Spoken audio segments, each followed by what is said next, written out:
Salamlar hər kəsə. Bugünkü videoda sizə investisiya məqsədli aldığımız ev haqqında məlumat verəcəm. Videonun başında gördüyünüz kimi bu ev almaq üçün müəyyən qədər bir səyahət etdik.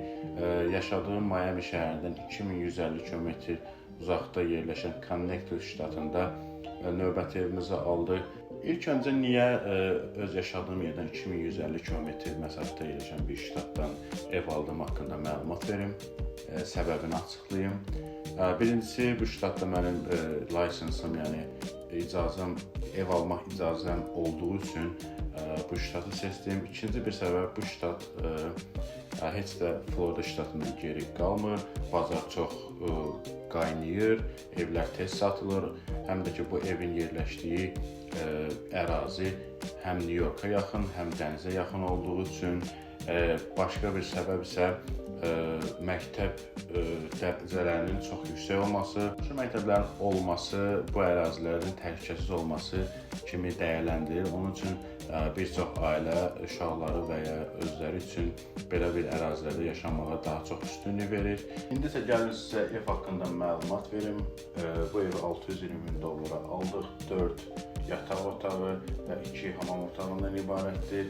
Düşünür ki, bir hamam otağı əlavə oluna bilər, amma buna sonralar qərar verəcəyik.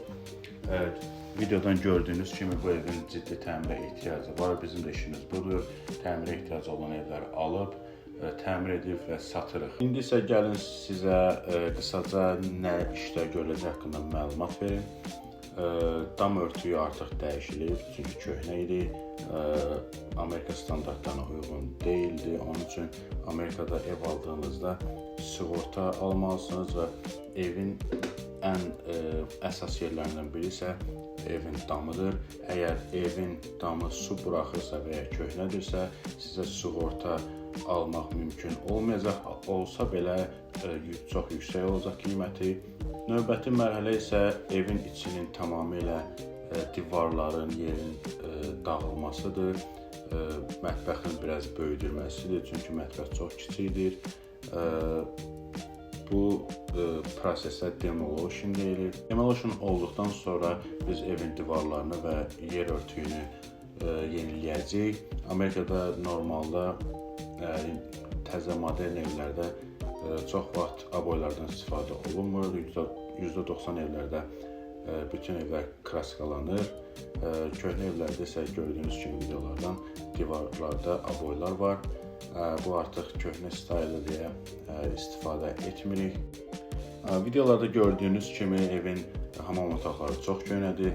Hamamlar bütünlüklə dəyişəcək və yeni modern staylda təmir olunacaq. Yataq otağımız isə basement sayılır. Amerikanın şimalda yerləşən %99 evin alt mərtəbəsində belə bir yerlər vardır. Bu yerlər əsasən isitmə sisteminin qoyulur, elektrik sistemi orada olur və bəzən əgər böyükdürsə bir çox insanlar buranı oyun zalı kimi istifadə edir.